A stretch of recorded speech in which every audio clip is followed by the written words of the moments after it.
ప్రతి చిన్నదానికి బాధపడుతూ కూర్చుంటే ముందుకు వెళ్ళలేం. ప్రతి చిన్నదానికి ఏడ్చుకుంటూ కూర్చుంటే ముందుకు వెళ్ళలేం. ఎవరు ఏదో అన్నారని నీ విలువైన కన్నీళ్లు కార్చొద్దు. ఎవరు ఏదో తిట్టారని, ఎవరేదో మాట్లాడలేదని, ఎవరేదో నీ గురించి ప్రచారం చేశారని నీ విలువైన కన్నీళ్లు వేస్ట్గా కార్చొద్దు. అనవసరమైన వాటి కోసం కన్నీళ్లు కాచి మీ జీవితాలు పాడు చేసుకోవద్దు. నీ మనసు దేవుని మీద ఆధారపడాలి. ఆమెన్. నువ్వు ఆధారపడ్డం కాదు, నీ మనసు ఆధారపడాలి.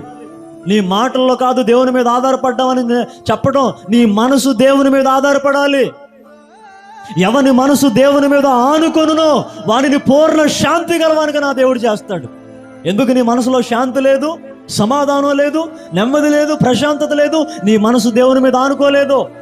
నీ మనసు వేరే వాటి మీద ఉంది. అందుకే నీ మనసులో కలవరం, నీ మనసులో చింత, నీ మనసులో వేదన, నీ మనసులో భయం, నీ మనసులో కలవరం. మనసు గాయపడే పరిస్థితులు తెచ్చుకోవద్దు.